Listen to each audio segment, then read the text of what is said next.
you're selling on Etsy and you're creating products before checking if people actually want them, you need to say this. Because one of the biggest mistakes that Etsy sellers make is they create first and research later. If I'm opening a new Etsy shop in 2026, I don't want to spend the time designing new digital products or creating print-on-demand products from scratch before realizing that it has a real demand.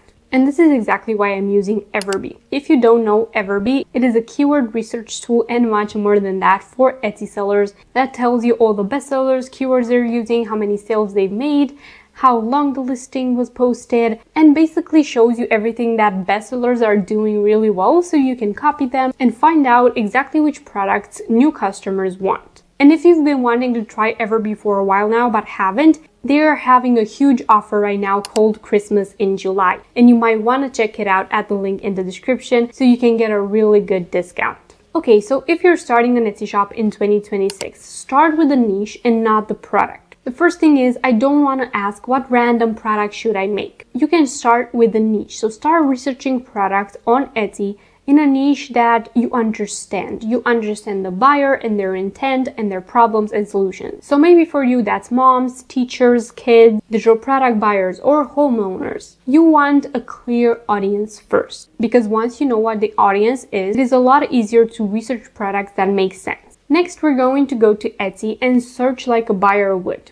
So you go ahead and search, not with vague words, not with huge categories. We're going to use specific phrases. So for example, funny mom sweatshirt, printable planner, wedding welcome sign. You're not researching just products, you're researching buying intent. And then we're installing EverBee, the Chrome extension. We're logging into our account, and instead of guessing which listings are doing well, you can look at the data. You can filter by bestsellers, exclude ads, and only include listings that actually sell, and add estimated monthly sales, estimated revenue, listing age, reviews, favorites, views, and overall traction. So you really want to know, is this product really moving? Is this niche active? Are people actually buying this consistently? And then once you start figuring out what actually sells, don't just look at one product. Start searching for patterns. So you're not researching so you can just copy one listing. You're researching so you can understand the pattern. So what kinds of products keep showing up?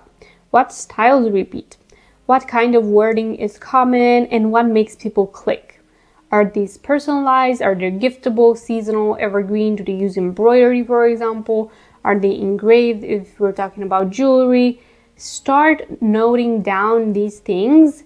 Don't just look at a product and say, I'll do that.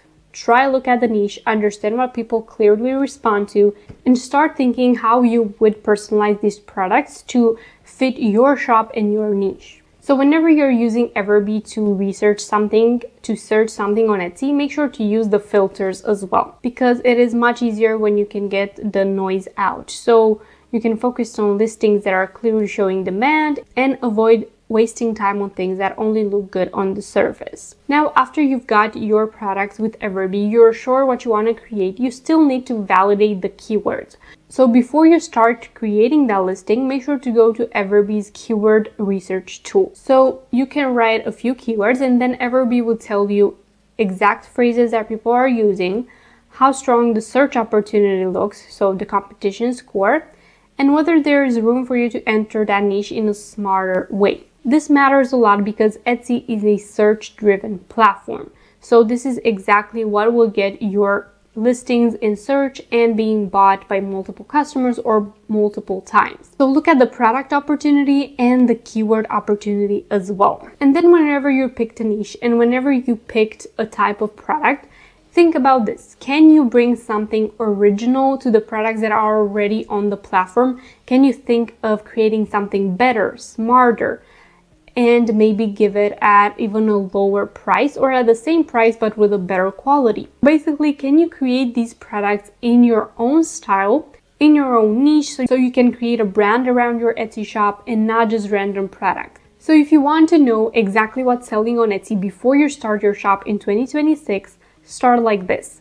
With a niche, search the way a buyer would, use EverBee to check the actual data, look for patterns, not just one bestseller, validate the keywords, check the trend direction, and then build your own product idea from that and keep listing new listings in your store every single day. This is the kind of workflow that saves time and helps you make smarter decisions before you start creating the listings. So if you want to do this research process yourself, make sure to check EverBee at the link below. Again, their Christmas in July offer is almost done, so if you want to grab a super special discount, make sure to use the link. And let me know in the comments what kind of Etsy niche are you going for right now. If you've enjoyed the video, don't forget to like and subscribe. Thank you so much for watching, and I will see you in my next one. Bye!